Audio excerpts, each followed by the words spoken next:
We come before thy throne, seeking thy presence, asking you to put in our mouth your holy word, your true word. We are like Moses that said unto you that he don't know what to say, but you use him in a way, God. And I pray to you, God, that you will use me through the power of your Holy Spirit in a mighty way, that the message that I bring may touch your heart through the power of the Holy Spirit. We pray all these things in Jesus' mighty name. Amen.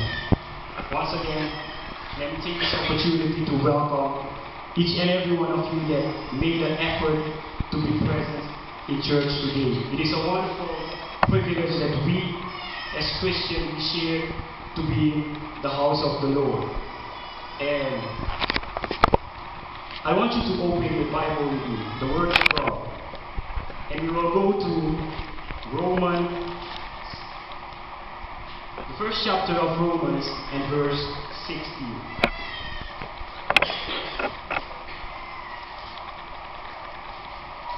I want you to see this. I don't want you to miss it because often we read it but we don't really look through the lines, but I want you to see this. Romans chapter number 1 verse 16. Paul is telling the people that, for I am not ashamed of the gospel of Christ. For what is the gospel? For it is the power of God unto salvation to everyone that believeth, to the Jew first and also to the Greek. Thank you. I want you to notice that this verse speaks about everyone. And it talks about a very special word in the life of almost every Christian. And almost every people must deal with that word. What is the word? It is the word of salvation. But it is very sorrowful to hear that many people will not get the chance to hear a message about the word salvation. What is the word salvation? The word salvation, if you look in a dictionary, you will see that the word salvation means deliverance, set free, and deliverance and to be set free. But I want you to go with me now in Luke chapter number 23. We will see something very special here. Luke chapter number 23. Luke chapter number 23, verse 39, and we will read from 39 to verse 43. And in respect of the word of God, I would like you to stand up so that we can read it together.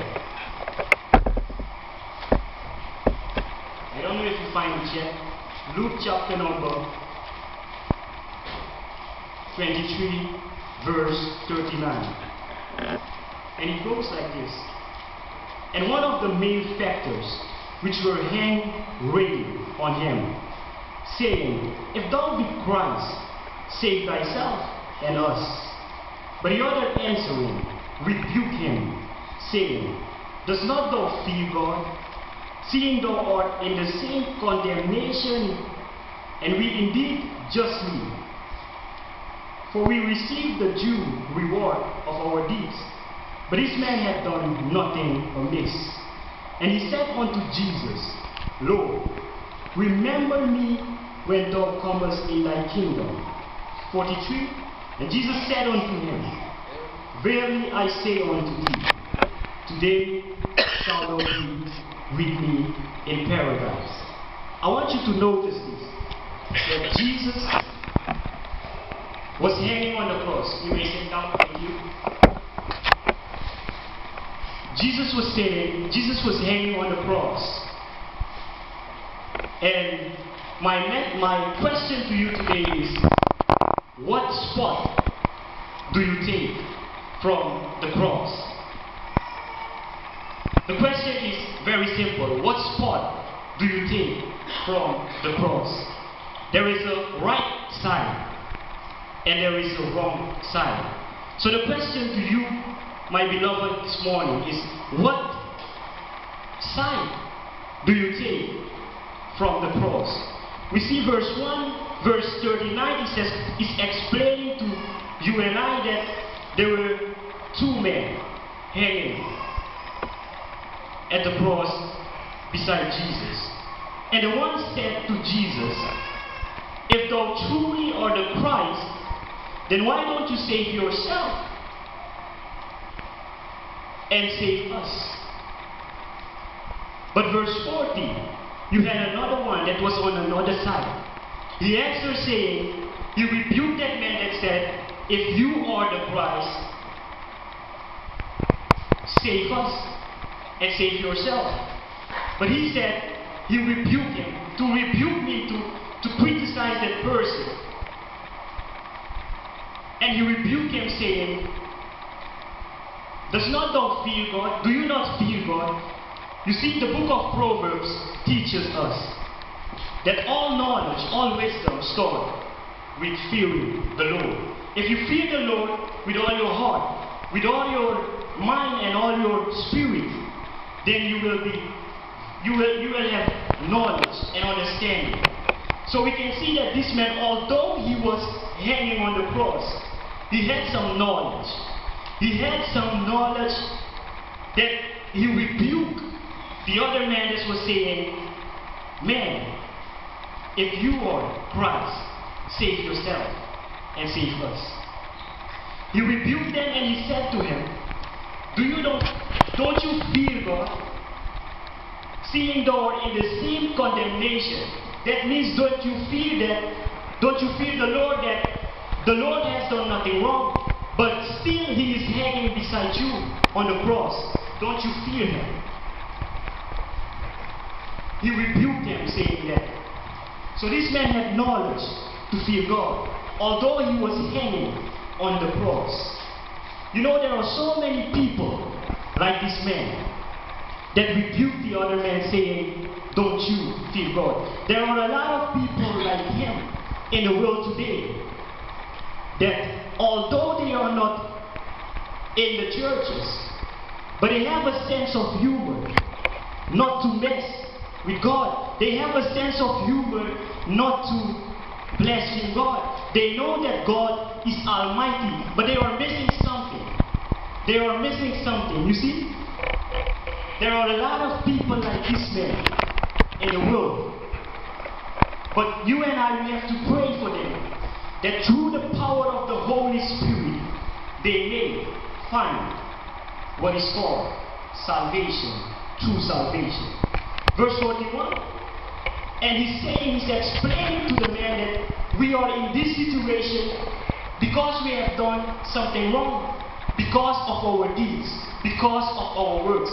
But Jesus, he did not do something wrong, but still he's hanging on the cross.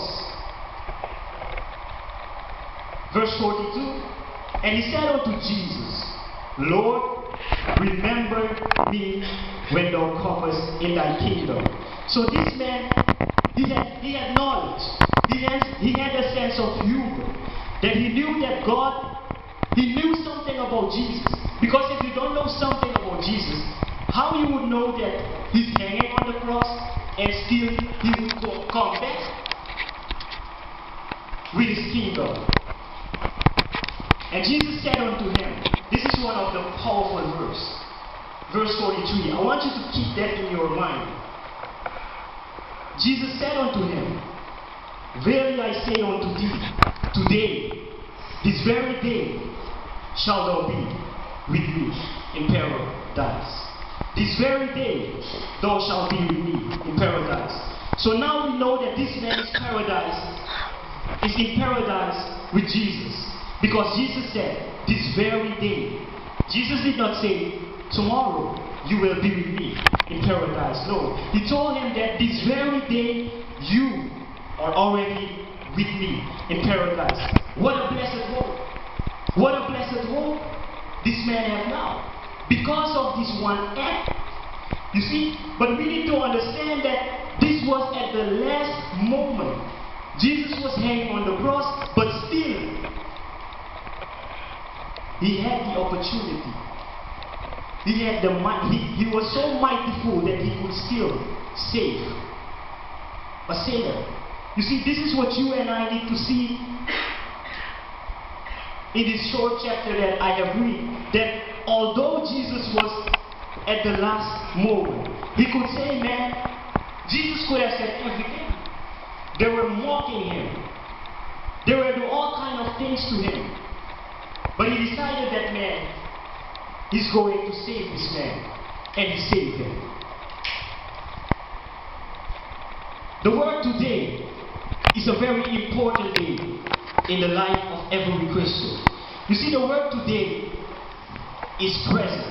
Just like the Bible is always present. The Bible is written in the present time. You see, the Bible is very active. The Bible is so active that, man, I can turn the page and read something and we still find the same thing happening today.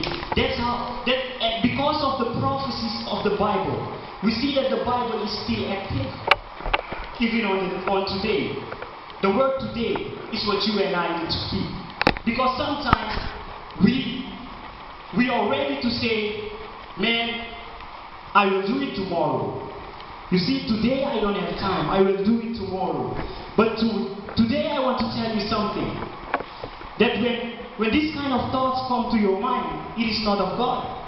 It is of the devil. You see, the devil always wants to delay you. He wants to delay you that, man, do it tomorrow. Tomorrow you have a better chance. Tomorrow is a better day. But what did God say? This day. Today, this is the day that the Lord had made, and let us be proud. You see, God's promised us today. Today is what we have, and tomorrow we don't know. The book of Ecclesiastes also speaks about it. He says that all the things you see mankind are doing, they are all vanity. Why? Because today you are, and tomorrow you are not. Remember the story of the rich fool. The rich fool, he had his house full of goods. And he decided that, man, what am I going to do with all these goods? He saw that, man, my house is too little. I cannot keep all the goods in my house. He decided that, man, I am going to build another house to store my goods up. And then I will say to my soul,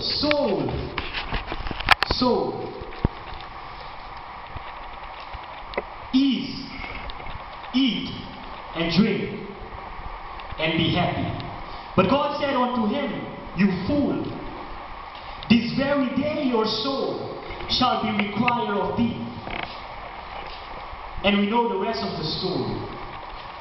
So what I want to share with you today is that today we have the chance of salvation. Speaking of salvation, Paul explained to us, as I read in the beginning of my message, that what is salvation? Salvation is the power of God unto salvation to everyone that believes. First to the Jew, and then also to the Greek. Notice that he said to everyone that believes. And so, coming back to the main point of my message is that what spot do you take from the cross? Do you take the wrong spot, or do you take the right spot? You see, the wrong spot is where the other man was hanging, and the right side and the right spot is where the man that rebuked him was standing. So this morning I want you to ask yourself this question, that, man, what is my spot? It is very important for a Christian to have a spot. Why? Because a spot will remember you of the grace of God. If we go back, we will see that all the great men of the Bible, They all had a spot. We go to Joseph, we see Joseph was in that bottomless pit. We go to David, we see that David was from that miry clay. We go to Zacchaeus in the New Testament, we see that Zacchaeus, he had a spot, and blessed was his house. His house was the spot where the Lord said to him, today salvation has come to this house. So this morning I am asking you, do you have a spot? Do you have a spot?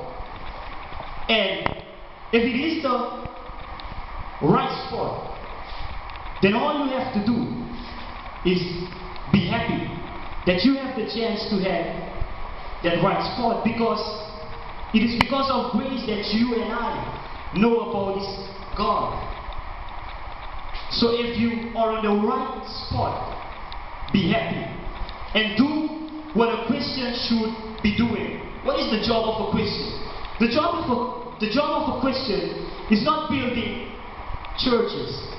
It's not about building churches as big as possible. The job of a Christian, the main job of a Christian is to be a witness. You and I need to be a witness. But today we are different. The Christians today, they are different. They are more like the people that keep Christ for themselves. No, they don't want to share Christ. We will share everything. You meet a friend, you talk about soccer. You know Lionel Messi? You know Cristiano Ronaldo? You know all these guys. We will talk about that because that is appealing to you, to me. But when it comes to the Word of God, we are silent. We are very silent. We have become a very silent Christian. And we see that they talk about that in Acts. They wanted Peter to be silent. But Peter decided that Peter cannot stand silent, because Peter must witness the lovely gospel of Jesus Christ. So if you are on the right side, praise be unto God. To God be all the glory for the good things that He has done. And let us come together and let us be witness. Let us be the different. Because the Bible explains that every man that is in Christ is a new creature. So if we are in Christ and we are a new creature, there must be a difference. There must be a difference between me, only wanting to share story about soccer, about this, about that. There must be a difference. When I was in the world, I acted like one of them because I was one of them. But since I met Jesus, there must be a difference. And to you that are saying to yourself that, man, I am probably on the wrong side of the cross, there is hope for you. There is hope for you. But I can only promise you for today. I cannot promise you for tomorrow. Tomorrow is another day. You see, today's salvation is free. We are living under the armor of grace. Today's salvation is free. But tomorrow, I don't know. But you see, if you are not saved yet, God is handing you this opportunity to accept Him as your personal Savior. And some of the churches may teach you that you have to do a lot of things to get saved. But according to the King James Bible, the Bible that we believe here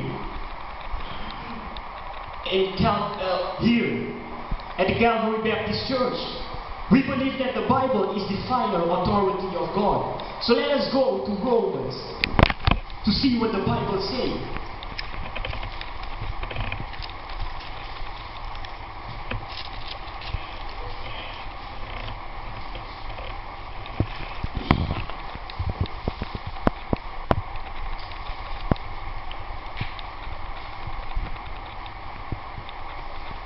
Romans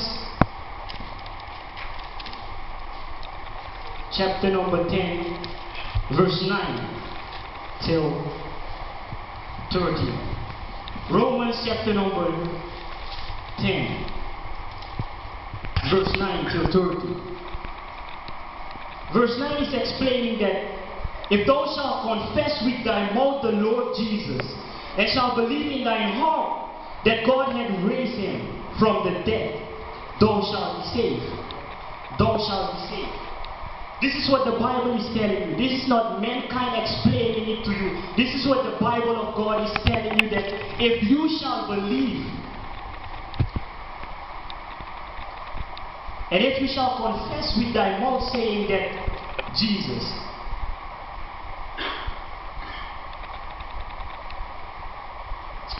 is the Son of God, thou shalt be saved.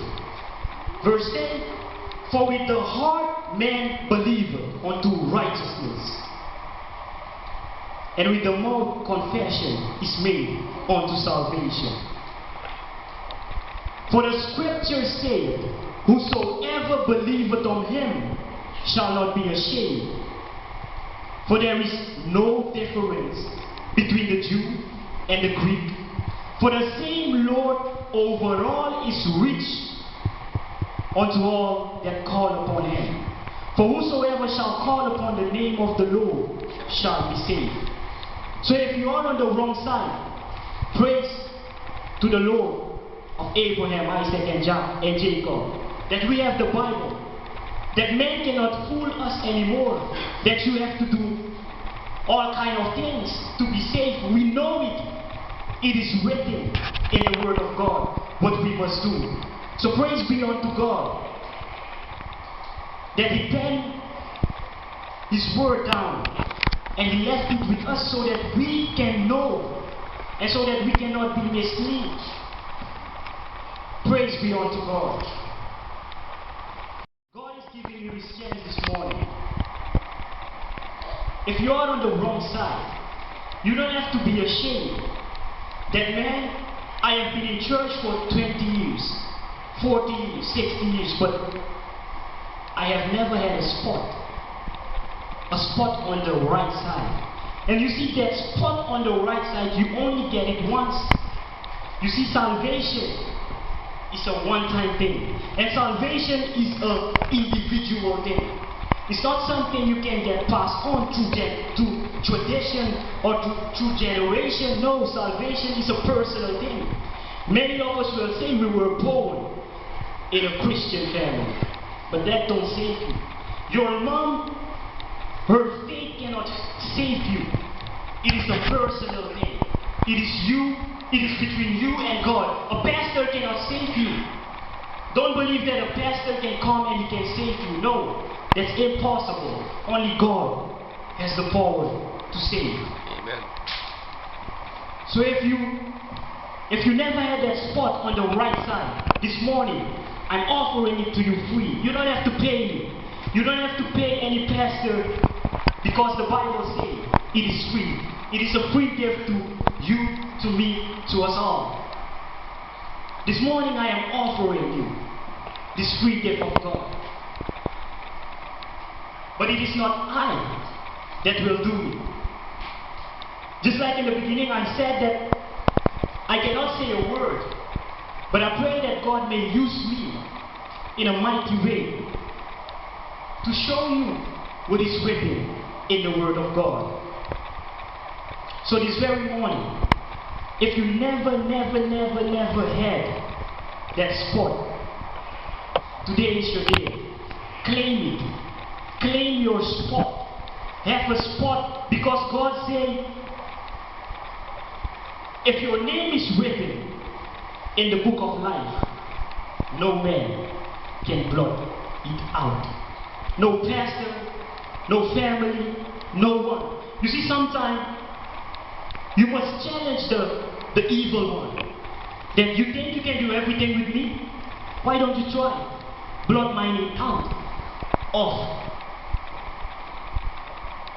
the book of God. So this very morning, I will sing a short hymn. And if you feel like you never had a spot, you may come to the altar. And Brother Robert, Sister Shelley, Brother Leonard, Brother Philip, they may pray for you to have that spot. Because don't delay. You are delaying for too long. Now is the time. Today is the day of victory for you. So claim your spot. Have that spot. Because that spot is the blessed assurance. You can always look back on that spot and say, oh, it was at Calvary Baptist Church. Oh, it was at my house. Oh, it was somewhere beside a river. Oh, it was somewhere, but I remember that spot. I remember that spot. You will forget maybe the time, the year, but you will never forget the day, the place you went on your knees to claim your spot. It is free today. So I will sing that song. Hymn. I hope that the message was for me and for you. And I hope that through the power of the Holy Spirit, you may learn something out of the Bible. So I will sing a short hymn. And if there is someone, then Sister Shannon, Brother Leonard, Brother Philip, Brother Robert will pray for you. In the name that is above every name. Oh.